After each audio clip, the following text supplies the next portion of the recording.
The Year of Superman.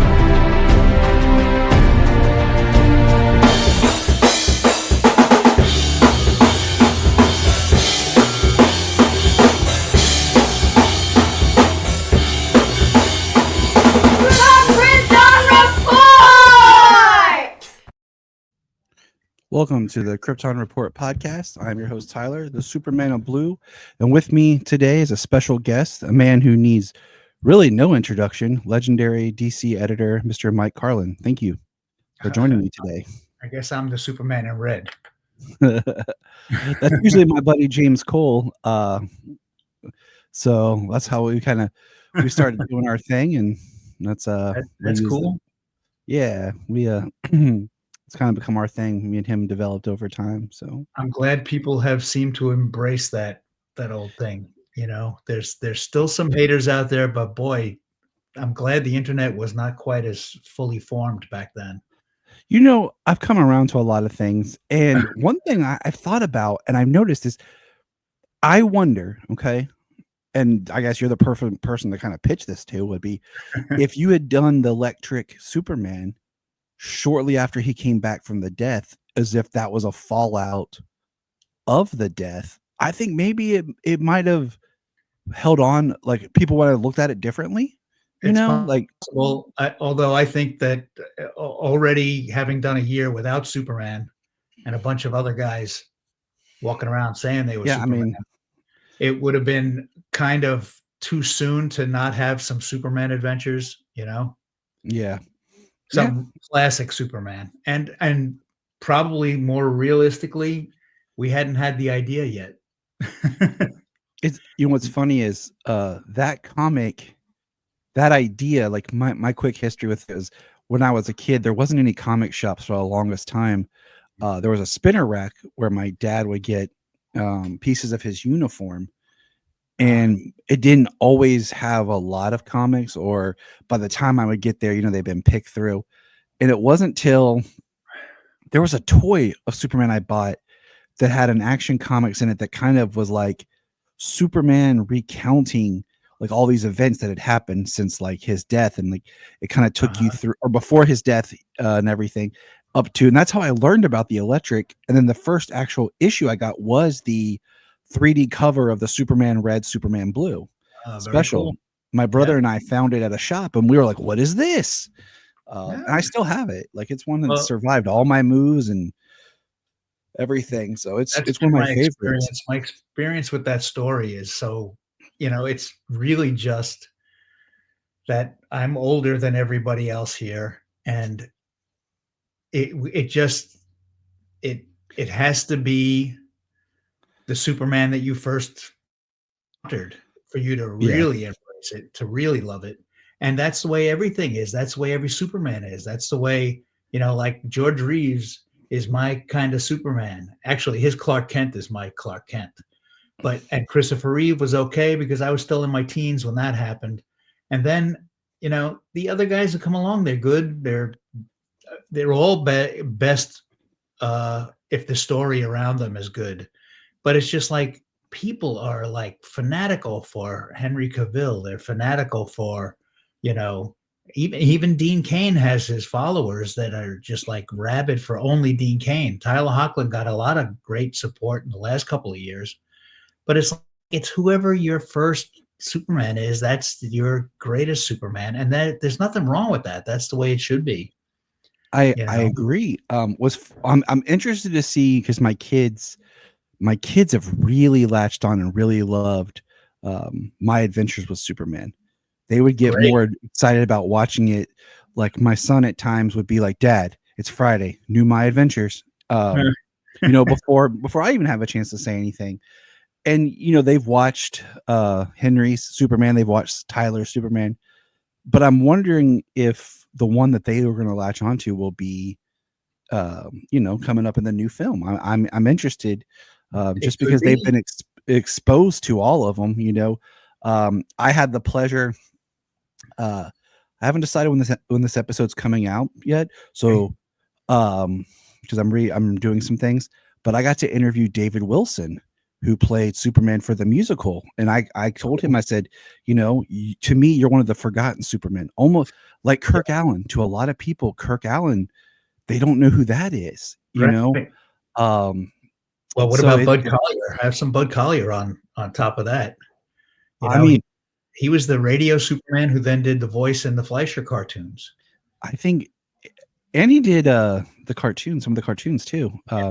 Yeah. And Bud had a great voice. I mean, so behind the scenes thing right here, I'll tell you, my mother-in-law, myself, and my wife are going to be doing a production of It's a Bird, It's a Plane, It's Superman Oh, neat. at our local community theater. And my mother-in-law came to me and she goes, "Okay, I want you to make me a list of some Superman things to watch to help me with, know the character better." And I was like, "Man, what a daunting task." But, I started with, okay, you got to watch at least the Fleischer here, and kind of did like a history lesson, Uh-huh. and because you got to see where it starts with. Yeah, um well, and the reality is just not because, if it was in a comic doesn't mean it was a great version of Superman.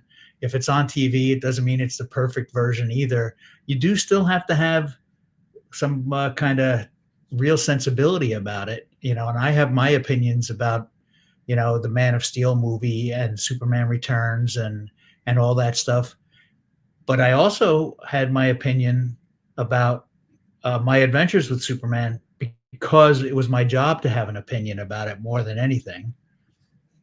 And I have to say, I mean, I'm retired from DC now, and ultimately, I hope that people embrace the new movie just because I really want there to be a great Superman going forward. And I I am glad that somewhere in the ethos there are my emails about my adventures with Superman, because all I did was praise those guys at Warner Brothers Animation because they came up with a fresh way to do the same old stuff.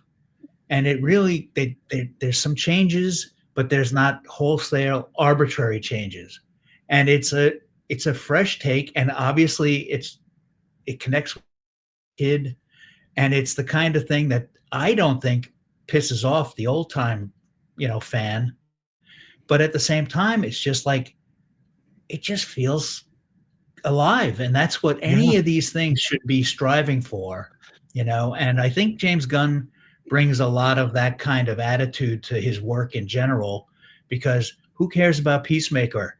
All of a sudden we all care about Peacemaker. That's great. Mhm. He made the Guardians of the Galaxy into something that people would give a damn about. And that's a talent, by the way. That's something that not everybody can come to the table with. And so I have some high hopes for this movie. And but now I'm a fan. Now I'm just Yeah. a consumer. And maybe I still know somebody at DC and I can get to go to a screening, but that'll be it. You know, you were talking, it's like a lot of these cartoons and these projects, I watch them for myself, but I also, watch them through the lens of my children, and I watch it through the lens of my wife, who's really become a fan because I'm a fan. Mhm. She's reading some of the books, and she watches the stuff with me and everything. And fandom is a beautiful thing, but it's also can be problematic. But it's like watching my adventures. I loved it, but I loved how excited my kids would get and how they were getting into the characters. And my biggest issue with it is there's no merch for it, because I would be Well, buying yeah. T-shirts and figures, and one Yeah, for me, I one mean, for them, one for. I don't know how that stuff happens. I didn't know how that really happened even when I was there. I do think that the uh, the consumer product side of things kind of tends to want to stick with the mainstream, tried and true, because then they know that they're not just wasting plastic or wasting whatever materials. But at the same time, they're missing some boats. I mean, I think we missed the boat when Teen Titans Go came along, and Oh again, yeah. that's another one where, you know, old time fans, they hate that show. They just cannot stand that it exists. And I'm like, guys, first of all, why can't there be something for your little brother or something for your kid, your own kid, Why can't there be something for them? And why can't there be something that's a stepping stone into getting into, you know, the Yeah. Marv Wolfman and George Perez stuff as they get older? Uh, and thank God, Cartoon Network has they play it every minute of the day. So I'm thrilled that the people have caught on to it. And I was happy 2 years ago. I sat down with Marv Wolfman and George Perez when he was still alive. And we talked about the show. And I told him, I said, look, for my money, the reason the show works is because the characters are still the characters. They're not outrageously off model. Their characterizations are true to each character. They're just extreme versions of those characters, and they are exaggerated versions of those characters, but they are still those characters. And I think that's why it works. And I think that's why, ultimately, the little kids who like that show are going to grow up and seek out the real Teen Titans material that us old timers like. Yeah, I mean, I agree more. Even before having my kids, I always was like, there needs to be something for them. But then having my kids, like when Teen Titans Go came around, I didn't hate it, but it wasn't for me, right? Yeah, And then and that's having my okay. kids watch it, I get into it. We watch it now. Like every year, we watch the holiday episodes together. It's a thing. We do like That's for great. Christmas, we do like a DC Christmas Day. I have a whole list of all the different cartoons and you know, That's so fun. and everything, and we'll like watch all the episodes of the different shows that have Christmas theme. And we even do it because of one of the jokes that's in it about the Thanksgiving where they open the cranberry sauce and it talks back. And it's like, yeah, cranberry. So now, like at Thanksgiving, like the kids will just bust out and be like, yeah, cranberry. Like, That's so but cool. it does what it's supposed to, and Yeah, that's give them a foot in something they can relate to. My daughter, she loves the Flash. She loves Harley Quinn. She loves uh, just a lot of the characters are even like boy characters. Like she don't care that they're boy characters. She loves Robin and yeah. everything, and she'll dress up randomly as Batman when we'll go to the store. She's 8, Oh, wow, cool.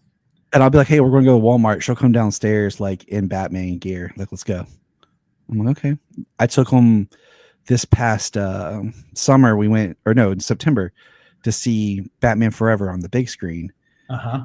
and she dressed up in full costume and everything. And was Wow. so you know what I'm saying. And I try not Right, to well, like push my kids, but they love it themselves. and they're enjoying it in a different way than you and I did. I mean, there was the cosplay thing wasn't as big a deal when I was a kid, or certainly not by the time I was 8 and 10, but I wish it was. When I look back on it, it's like that just wasn't a thing back then. But now it's so cool that kids are into that stuff. I think it's amazing.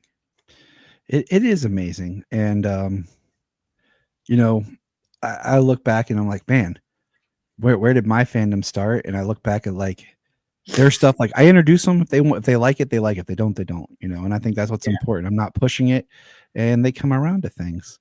Um, so comic book question for you is sure. we started this chat up with the red and the blue. What what made you guys want to do the Electric Superman? Well, obviously, we do kind of want to keep throwing curveballs and fresh ideas, and the big secret of what we did that I think helped it work was we had what we called super summits, and we had Gosh, all the writers and artists in at the same time, and it I would wasn't love to be just a fly on the wall for that. it would but it was such a dumb easy idea, except for me it was just like as my sales went up on the books, I was able to justify them flying people in so that we could all be together. It's like there is a point where some of that costs money. And now in the age of emails, they want you to do everything, or Zooms, they'll want you to do everything in a group chat. And it's just not the same as spending a night in a hotel and everybody getting together for breakfast where you're not talking about Superman and you're just talking, Hmm. or playing, shuffleboard at night at the bar or whatever. It's a bonding thing more than anything. And so they let us do that, and eventually every dumb idea we could think of would come out. And sometimes we'd hold on to them, sometimes we wouldn't. And it sounds corny and dumb, but this idea came because we included the colorist in our meetings, Glenn Whitmore, and he kept saying, I just want to do Superman red and Superman blue because that's his color idea. Get it?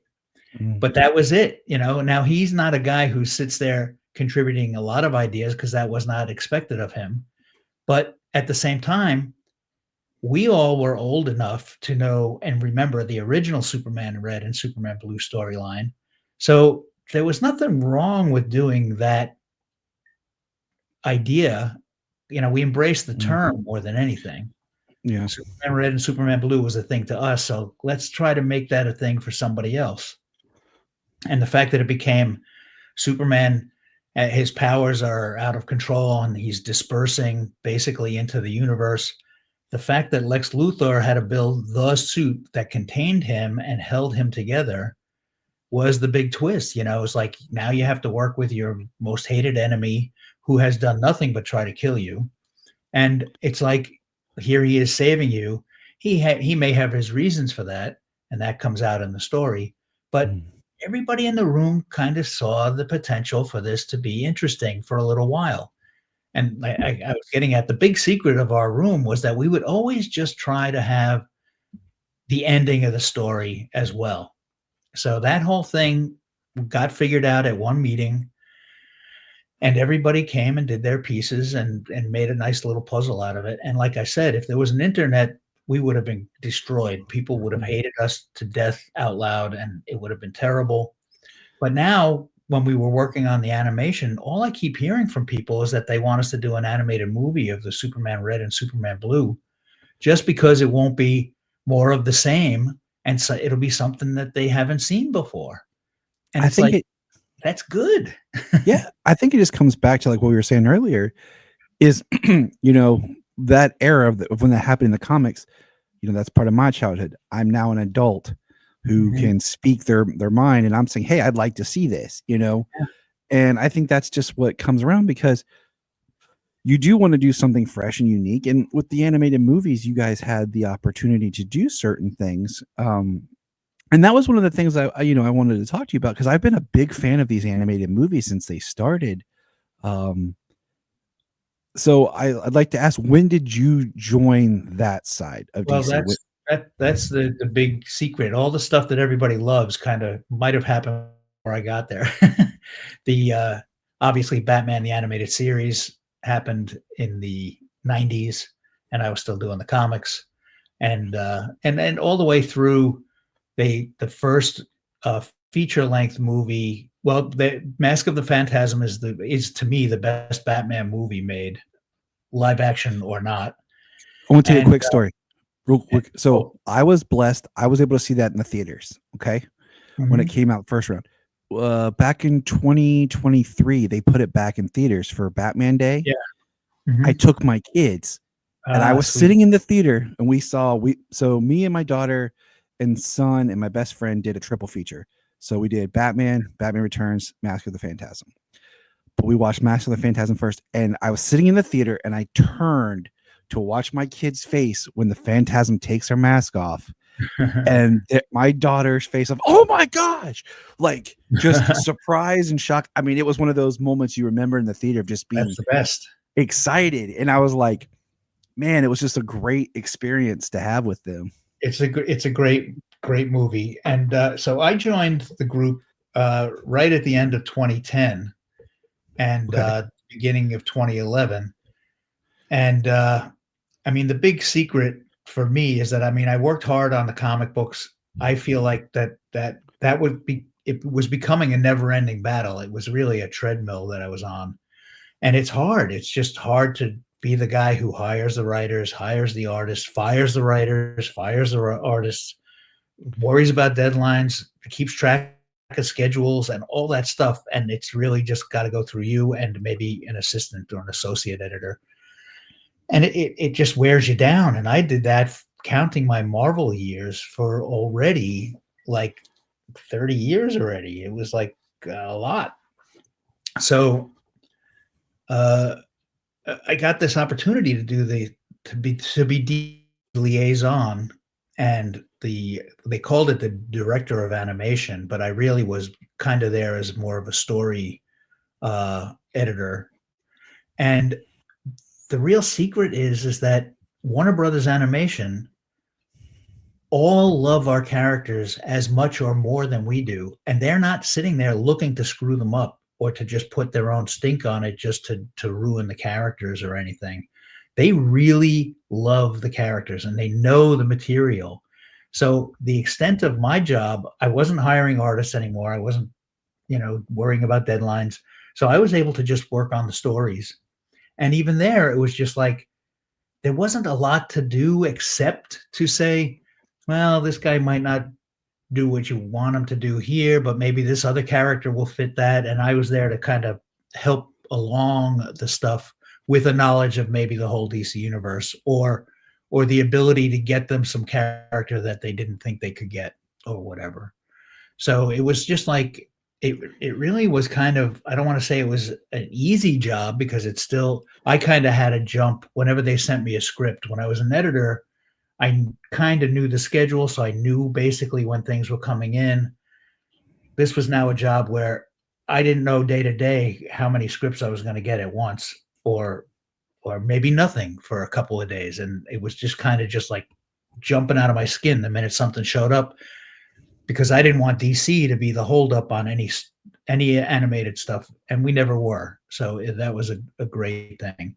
And once in a while, really once in a while, I mean, I did it for I guess about 13 years. Really once in a while, there'd be a dust up where we had a real disagreement, and Mhm. it would be a problem, but not often. And for me, I got to work with Bruce Timm, and a guy who I think is the unsung hero of the Batman the animated series, and all the movies up to, I guess, the Suicide Squad movie, that the animated Suicide Squad movie that came out. A guy named Alan Burnett. Paul Dini and Bruce Timm get a lot of credit, and they deserve it. But Alan Burnett was there for that stuff. He's what I call the quiet storm. Mhm. He was a smart manager of the stories and the people. And what he did was, and it was kind of similar to what I would do with the Superman titles, you kind of just hold your breath until you get the idea that works. You don't steamroll your own ideas, you don't push your own stuff on it, but you just kind of say, well, not so sold on this yet. And it either forces them to explain it in a way that does sell you on it, or they come up with something that actually is better and works. And I think that he had that style and I had that style, so we got along great. And he was a great guy. He's still alive. Don't worry. But he did retire. He retired in I guess 2016 or Okay. something like that. And a guy named Jim Krieg took over that position from him. And I think that they just have a good system at the Warner Brothers, and again, like I said, they love the characters a lot. And if they do something that you don't agree with, or turns out to be a mistake, it's not for any kind of malicious reasons, or self or ego reasons. They just guessed wrong, and that used to happen to us in the comics all the time. I What mean, that everybody needs to understand, and they say, why can't all the animated movies be of a certain quality? And it's just like, well, because you get to do 3 or 4 or 5, maybe if you're lucky, 5 of them a year. I did 52 Superman stories a year. So if there's some stinkers in there, they kind of just go away. They get overshadowed by stuff that worked.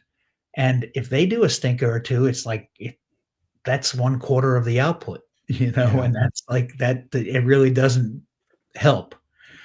So it's good to be on top of the stuff, and you want to do a certain number of adaptations of things We can't do everything. Everybody has their favorite story they want animated or adapted into animation. And it's like we got to do a certain number of originals too. It's just it has to stay fresh, and you want to keep it fresh.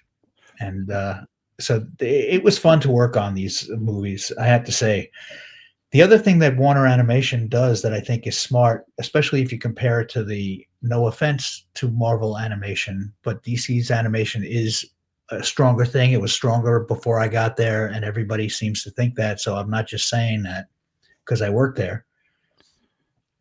They have the words producer, and that would have been Alan Burnett and then Jim Krieg. And then they have the art producer, who was Bruce Timm for many years, and then it was James Tucker for a while, and then it went on to oh God, now I'm going to be stupid and mess up here. I'll come back to you on that. I mean, he did a great job, and I'm just blowing it. But they have all these guys have their special input, and when they have an opinion about something, theirs might outweigh the other guys, you know. Mm-hmm. And that's Butch Lukic is the other guy I was trying to think of, and I didn't even look it up. You saw my eyes didn't go anywhere. I just He was came thinking. to you. He came to you. And they all bring something different to the table, and they all bring something fresh to the table. And again, if you like some things, you know, they are decisions that the group makes, and everybody kind of goes along with it. And even there, they refresh the idea every now and then. You know, James Tucker's had kind of a little more of an anime look to the design of the characters, and Butch's stuff was a little more thick outline and kind of Archer universe. And there's people who like both or hate one and dislike the other, or you know, there's just like there's different factions, but they don't stick with it forever. And What was one of the first films that you worked on? What was the first one that you worked on when you got over there? Well, there was different levels of work on, because when I first got there, they were putting out Batman Year One. Okay. And obviously that most of the work was done before I got there, but I got to do the commentary on the movie when it came out on DVD. I was one of the guys doing the commentary, and it was from the angle of I was one of the guys who was in the office when the art and story were coming in originally. So I was around for the surprise of that story right from the start. You know, so I brought some of that behind the scenes in the comic book land to that commentary. So that was kind of one of the first things that I worked on there. And then I think Justice League Doom came out, and I only was interviewed for some of the extras on that, but I didn't really contribute to it. But after that, it was like we started up the Justice League War kind of came along, and that kind of started up a thread of movies that tied together, and that was kind of fun.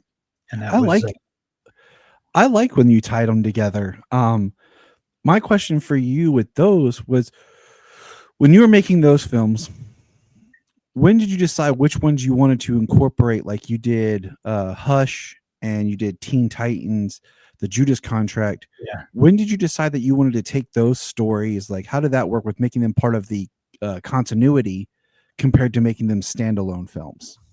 Well, because if they weren't so drastically different than a straight superhero adventure, whereas an Elseworld, like something like Gods and Monsters was, if it was something that was clearly or could be part of the same storyline, we tended to try to put it in the mix. And sometimes there was just only small nods to the fact that they were in the same universe, and then other times there was bigger nods, and it was like kind of fun to do that kind of stuff. But you know, when you're doing, you know, if you do Gotham by Gaslight, clearly that's not going to be part of that same storyline. My regrets come from the fact that I didn't win arguments along the lines of I kept trying to get them to use the term Elseworlds on the boxes, but at that point the term Elseworlds was kind of frowned upon. They weren't doing new ones, And honestly, you know, like every time we did a comic book based on Smallville, that was technically an Elseworld, you know, because it Yeah. didn't match the continuity of the comics, the other comics. And so I kind of wish that we had done something on Gotham by Gaslight and something on Gods and Monsters that just said, by the way, Superman Red Sun is an Elseworld and it's not really part of this mix. Uh, and now James Gunn, the first day he talked about his new job, he said he wanted to call some of these things Elseworlds, and I was like, "Yay!" Yeah, And exactly. then I don't work there anymore. Ooh, so I'm I not going to get any kind of credit. I think the Elseworlds, there's a lot of power in those stories Oh, because they're stories that allow you the liberty to I mean, even, like, I'm a big fan of, when you guys did the Year One books, yeah, when DC did those, and those are Elseworld stories technically. I mean, something that is the character, but it's kind of a fresh start that to someone coming up, I can just hand them and say, "Hey, read this," yeah, and they get everything they need from that one story.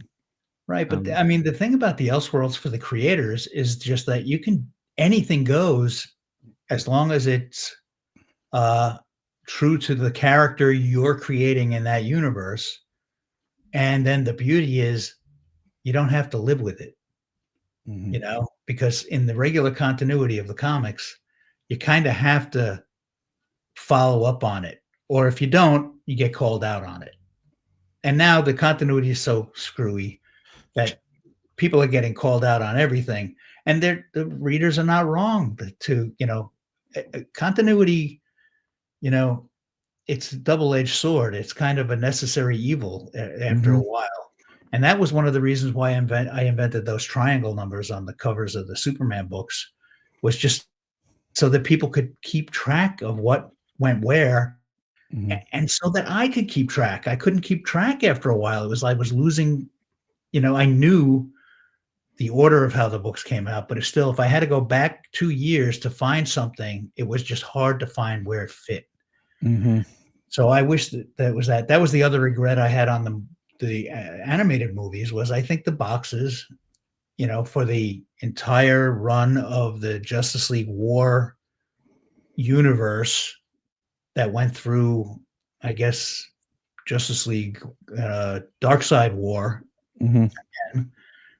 it's like, or even up to Flashpoint, you know, it's like, or Yeah. Flashpoint started that stuff. It's like, put a number one or put a number zero on it and just give people a fighting chance to figure out the viewing order on this stuff for the rest of time. It's not just for the day you buy it.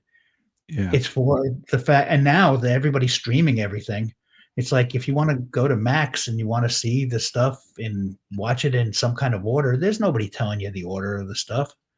You know, you have to do your own research or something. And it's like, why make it hard for people to figure out? I even wanted to put like different colored borders on, you know, if we're going to do 10 movies that tie together, let's put a black border on these movies Yeah. just so that Yeah. something that says It's is go together. the But only they one don't work for me on everything, by the way. you're talking about order. So the only one that I kind of flipped in like reverse order is when I watch them, I will do Flashpoint, Justice League War, and then Thrones of Atlantis. And then I'll do what I call like the little Batman trilogy is Uh-huh. Son of Batman, Batman and Robin, and then I think it's Justice League versus Teen Titans before Bad Blood. I think Uh-huh. because I always moved up because Damien has a really good arc. If you Yeah, watch it's a those great arc. Batman, if you watch those Batman movies all together, and then move Justice League Thrones of Atlantis up, it works well. It And does work. But you know, the reason why they didn't do them that way in original release order is just that they didn't want to do too many Justice League movies in a row, and they didn't want to do too many Mhm. Batman movies in a row, you know, because then we lose the flavor of the universe then, Yeah. you know? Oh, I get that. It's just like I said, that's just the way I watch them because I Yeah. like the flow of watching the arc play out almost like you get your own little animated trilogy in there. And I Well, still that's the think other, Damien has the best arc over all of them well, but from when we that was meet him in Damien's Son of first Batman. time that was Damien's first time in animation. It was like he needed to have a good arc, you know? He needed to have something really important. Now, happen for him. one question I've wondered, when we got to Justice League Dark and the Doomsday one, the last one, was there more films planned before that one, or is it kind of rushed? Because I feel like there was a lot of setup that you guys were kind of doing, and then we got to that movie, and it felt like it was just like, here it is. Like you teased at the end of I think it was Judas Contract, maybe, where you got Cassie Sandsmark coming in. Of course, Superboy gets debuted in Reign of the Superman, and then I feel like Yeah. it just kind of like all of a sudden we hit that end with that, and Well, I've like always I said, wondered. Go ahead, I sir. don't think there was anything that was rushed or differently planned. I do think that we just didn't physically have the room to do all the follow-ups that we could have done. It's not even that we Mm. wanted to or didn't want to do it. It's like I said, it's like I had 52 Superman comics a year. Okay. That doesn't mean every issue was a whole story, Mhm. obviously, but I still had a lot of stories. While I'm doing that, there's Batman books that they have a lot of stories. And then there's, some Wonder Woman and Teen Titans and Justice Leagues. They all have a lot of stories. We're putting out 70 comics a month, maybe. So that's 700 plus a year. And we're doing 4 or 5 movies a year. And it's like, and some of them are Elseworlds that don't even fit.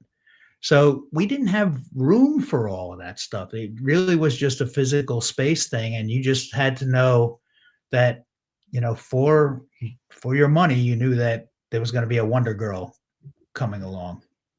You Wait know, for a second. Where's you my got to poster? you got to fly there. No, I was looking for my poster. I was going to show you. Oh, Because like I know I got the one here that had on the wall up here. You can't really see it. That's why I was trying to see if I could get an angle.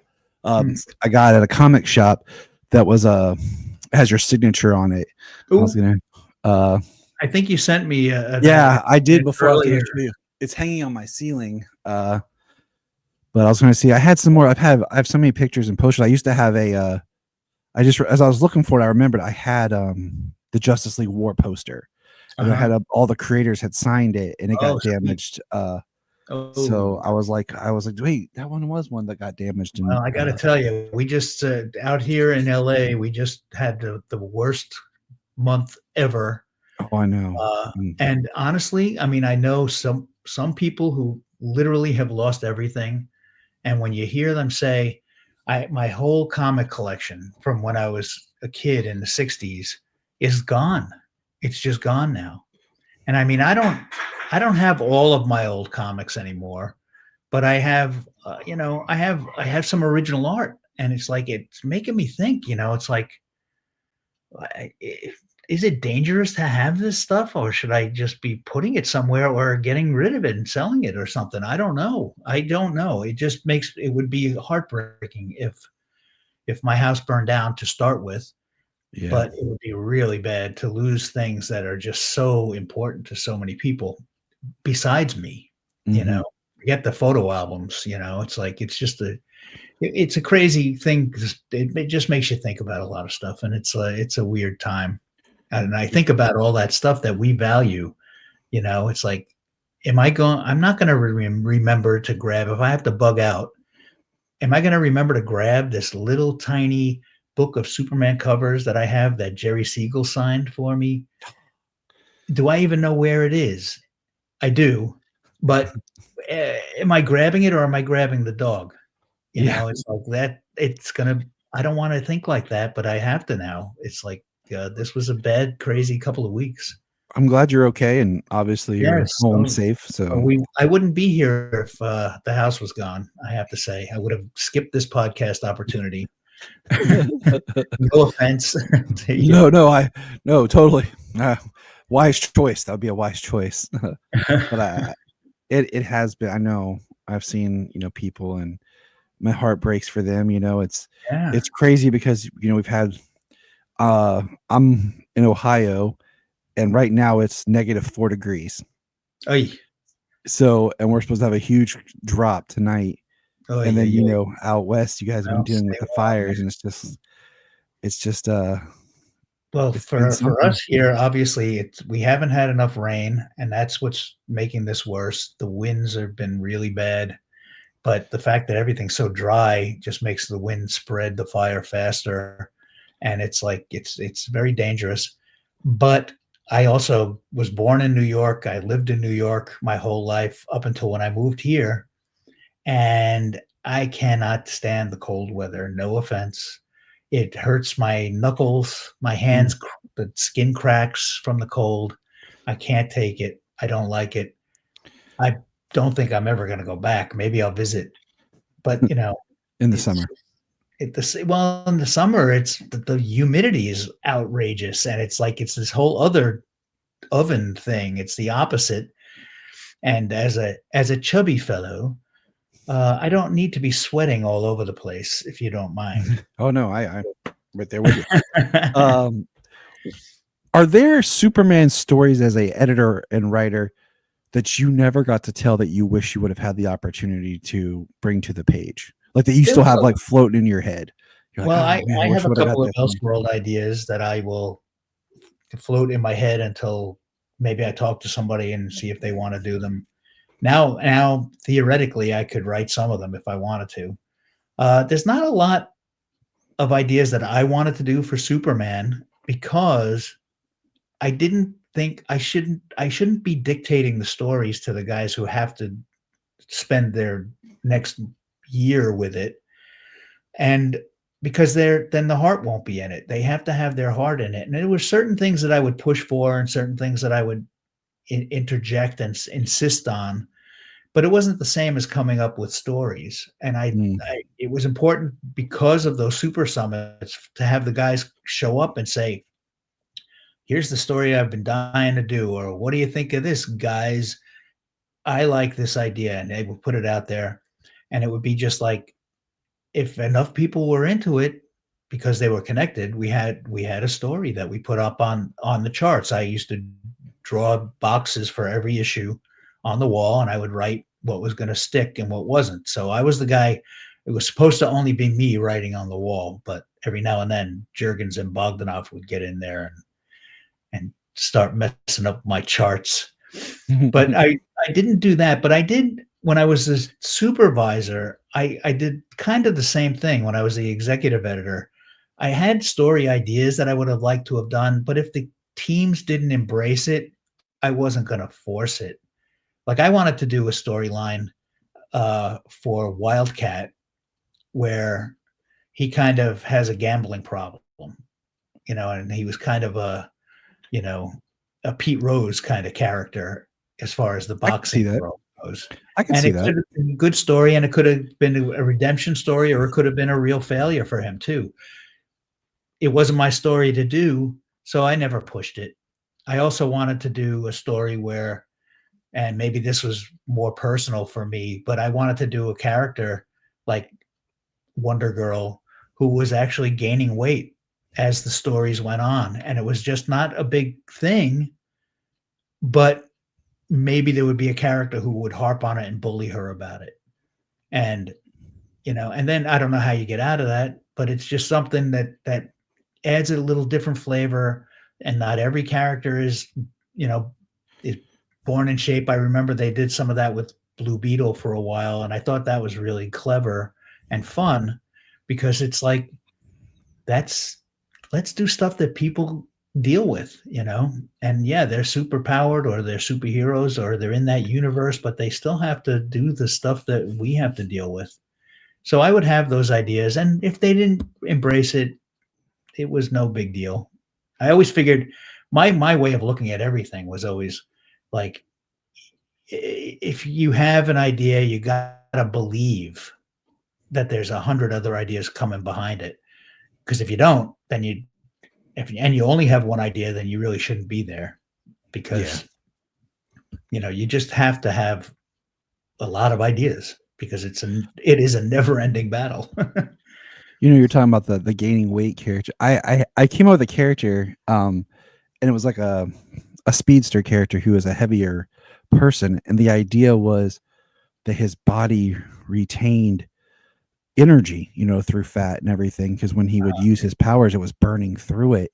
and the idea was he couldn't always use his powers, but Ah, so his body would be retaining and he'd be a larger guy, but then when he would do it, like, it would burn through everything, yeah, but then he'd be back to gaining it. So there was this kind of the that's idea kind that of for the fun. most of the time, he's a heavy person, Yeah, and like, because I feel like having these comic book characters deal with situations and stories that, average people deal with, and yeah. I think it helps reflect, just seeing yourself in the characters and what you go through and what we go through as people, and It way helps humanize them for sure, and it's like, Superman is a man, and he's sometimes super, so you do wanna kinda deal with those kind of stories. Obviously, I came up with a chubby story because I'm a chubby guy, that may be why you came up with that, but other people will come up with different stories, you know? Colorists will come up with Superman Red and Superman Blue Yeah, I because mean, they're that's their universe.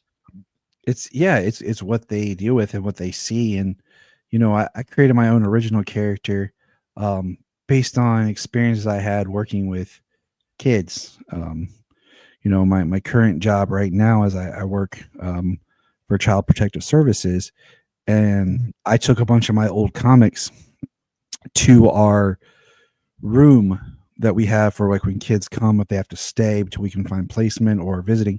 So I have a Right. bunch of, Spider-Man, Superman, Batman comics that are older there for kids to look at, and I find that they're always going through them. I always find them pulled Yeah, out, and it's great.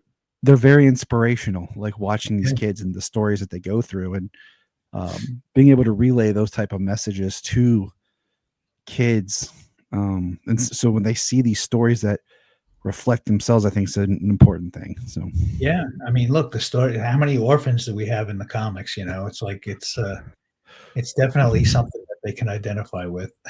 I've said the hardest book I ever read was when they packaged the Secret Origins book, which was basically all the origins of the character, and it was just like parents dead, parents dead, parents dead. I was like, man, this is tough to get through.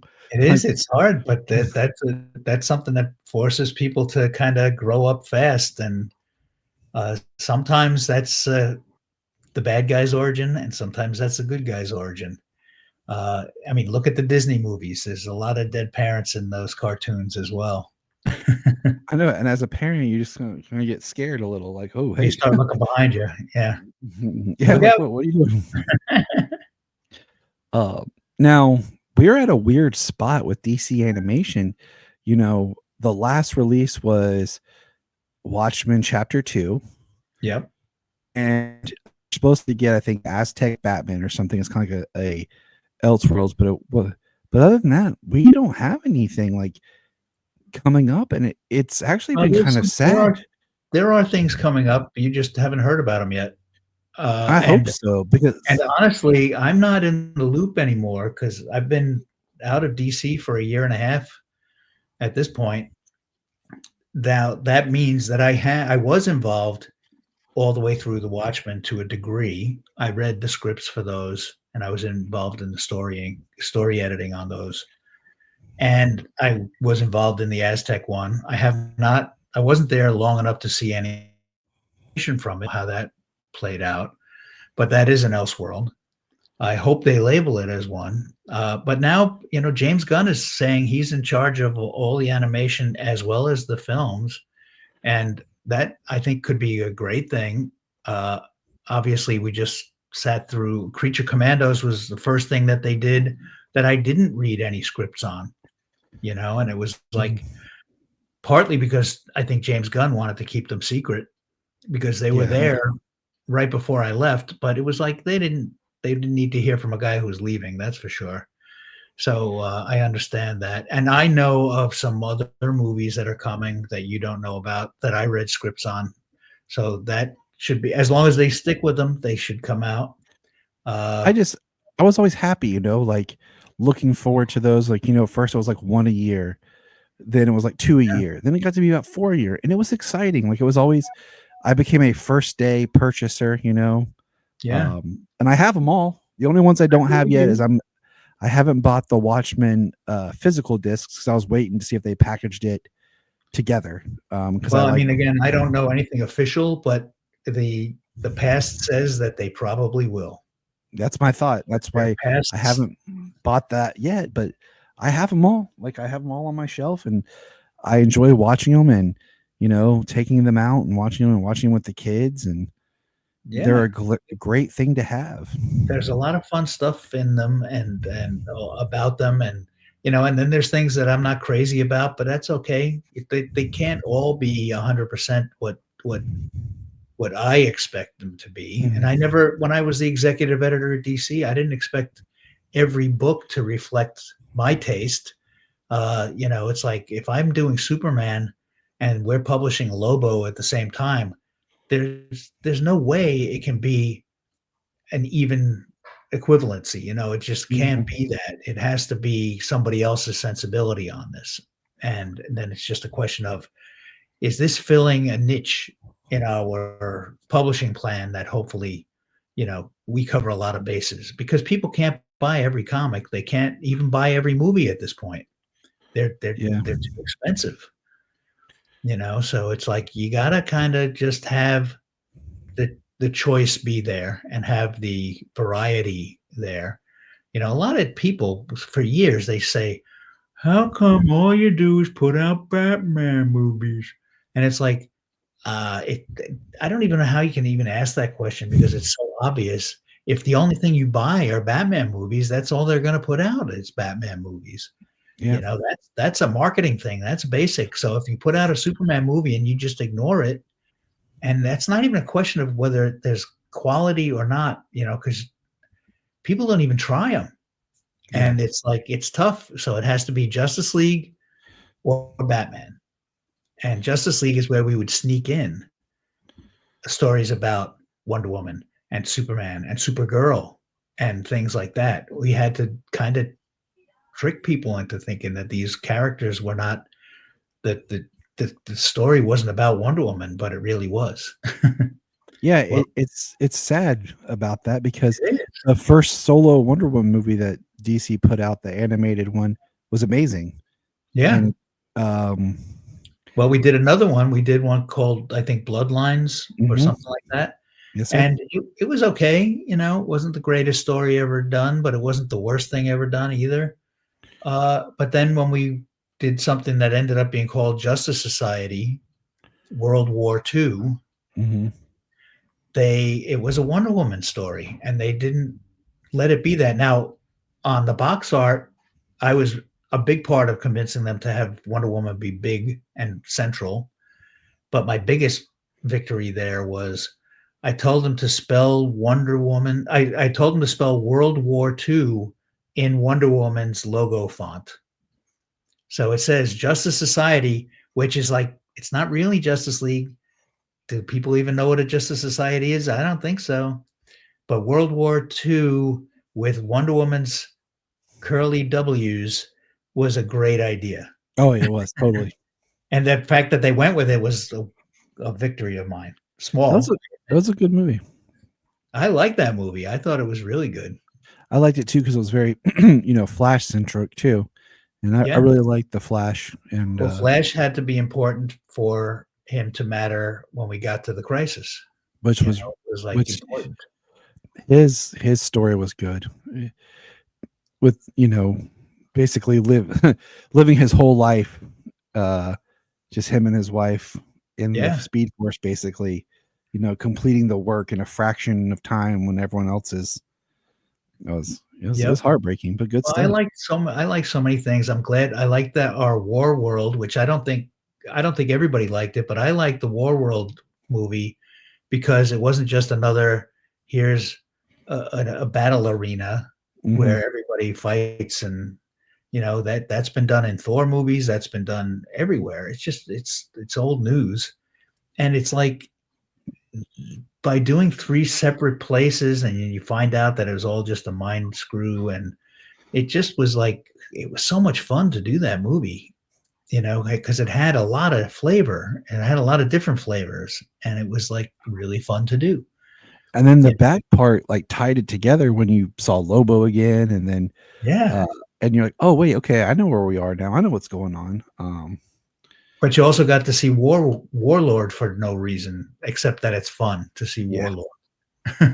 yeah, And Jonah Hex too, and it's like that kind of stuff was fun. Now, some of the reason we did all that was also an animation limitation, which is if you're going to do something called Crisis on Infinite Earths, you want to have a million characters in it because that's what George Perez would have done. hmm But doing something on a page is different than having it move and be a thing. So for crowd scenes and for actual story points, we needed to create the assets, the actual animation design of the character so that it was available, so that you could have, and we did shorts at that time. We I had love the shorts. Mandy short, we had Blue Beetle short, we had all kinds of fun things there. And so we could have Commandy be part of Crisis, You had to and so, explain him to my kids. They're like, well, "Who's this, Dad?" I'm like, "Well, let me tell you a little bit." yeah, well, that's cool. At least they're asking. I think that's Oh yeah, great. it is. They're my daughter's very inquisitive on things, You got to and buy that big old Who's Who we omnibus. so you know the game headbands. You know what I'm Yeah. talking about, like. So I made one day. I took some just old. I got some index cards, and I had some. It started with stickers, but then I print out, and we made a DC character Oh, headbands games. So I'll put like the index card, like we'll all wear hats backwards, and just put a. yep. So my kids have learned all the characters, like Wow. So they. Speak Well, of the devil, there she is. there. Um, Hello. Do we want to quiz her on things right now? what movie? Yeah. So I have one last question here for you. I don't want to take up too much of your time, I'm but sorry to take your dad from you. she don't care. She's upstairs playing. Um, was there ever a story that you wanted to adapt into an animated film that you wanted them to do that you like? I know there's always ones that fans want, but was there one that you wanted that you never got to do? Well, I mean, there's a couple that are really fun. I mean, I do think that Superman Red and Superman Blue would be a great, one-off. It would be definitely fun to do, and it would be, again, I keep saying different flavor. No, I It agree. would be something that wasn't run of the mill. But I think we had a lot of stories. I think if it was done in the right place, probably the best thing me and my team did was as we were figuring out how to do all the connected comics was the Exile story. I think that when Oh yeah. Superman killed Zod, which we could have somehow tied to the movies so that people would have at least got that as a jump off point. And just how he felt so bad about it. That's what I think we did right. I think because we had room to do it. hmm It's like I don't really like when Superman kills Zod. I don't like when he did it in the comics. I don't like when he did it in the movies unless there's a follow-up to it. And then you can actually do how much this tears him apart and he doesn't know what to do and how to deal with it. And yeah, maybe you and we have a code against killing because we have laws in our country that keep us from doing that. But if you're a superpower character and you're fighting for your life every day, having a code against killing might be something you develop rather than start with hmm because everyone else is trying to kill you, you know. Yeah. So there's a point where I justified that whole thing by saying we're doing a big long story about how Superman first develops a split personality because of it and then takes himself off world because he feels he's too dangerous for people and how he works through that and comes back. And I think that was a really good story. I I think that agree. was really fun. I think our Time and Time Again story was a good story to do as well. I think Krypton Man would have been a good story to do too, because that would harken back to his origin and also help to set up the Eradicator, which would have Oh, been nice. I've said before. I think the Eradicator is a very interesting character because I feel like some people have made him very convoluted, and some writers aren't really sure what to do with him. So he always kind of it's always this different Like I what think who he the should be simple eradicated. because he's just all he's there for is to preserve Kryptonian life. And if the only Kryptonian life left is Superman, then that's what he's gonna preserve. Now, was he out of line for a while where he tried to turn Earth into Krypton? Yeah, that was maybe pushing it. But I think those would have been good stories to explore, Yeah, you know? I So, agree. I mentioned this on another podcast recently. I really liked the way that the death of Superman story was told because I felt like they were able to the team, and I know that was written by Peter Tomasi, kind of condense that story down and really make it work within the continuity. But I think it worked great because mhm, we had all the in the comics you don't have the main Justice League there at right. first, but then we had the main Justice League and just the way that was adapted, I thought was really, really good. It was great. It was fun to have Pete work on it too because, I worked with Pete as an editor together, and it was like, it was a little weird for me because I was working on the same story 25 years later, and that was fun but weird. At the same time, my big contribution was that I insisted that the Bibbo scene played out the same way it played out in the comics. I love that And scene. It gets to me the point every where it's like time. word for word that page from Action Comics, because that page made me cry when I read the plot, and I was like, I'm not the guy who gets emotional about these stories. I'm working on them, but that scene is the greatest scene I think ever done in a comic book. It's just I perfect. love that. When the first time I read that, I cried, and then I get a little choked up every time I see that in the film. And Yeah. that version in that movie is my favorite version of Bibbo too. Yeah, he I was a I good Bibbo. I feel like they found the right blend of all the different Bibbos and who he should be. But Yeah. uh, well, Mr. Carlin, I thank you for joining me today. I don't want to take up too much of your time. Thank you. I I mean, appreciate. I don't have a lot to sell these days, but if you wanna check out these books that we're talking about, they are putting out those Superman triangle number omnibuses right now. It's worth checking them out because it's got the comics in the correct order in one easy place. It's just it's in such a big book, you won't wanna read it in the tub. That's my only advice. They're coming out, they're fresh, they look beautiful, they're really great. Yeah, they do. And I don't get a penny for them, so, I but buy them because enjoy they're fun. I enjoy having the physical books, um, this reading with my kids and stuff, holding the books. It's nice. Yeah. Um, so I recommend everyone check them out. Check out these stories. They're great. And thank you for joining us here today. Thank you for asking me to come by. No problem. Be right back here in 1 second. Have fun. Look up in the sky! Thank you for checking out the Krypton Report. Please click our link tree in the show notes to follow us on your favorite social media platform. We have a $1 Patreon, just $1 a month to keep us going. And in return, you get exclusive shows and specials. If you want to join us on an episode, send us an email or a message.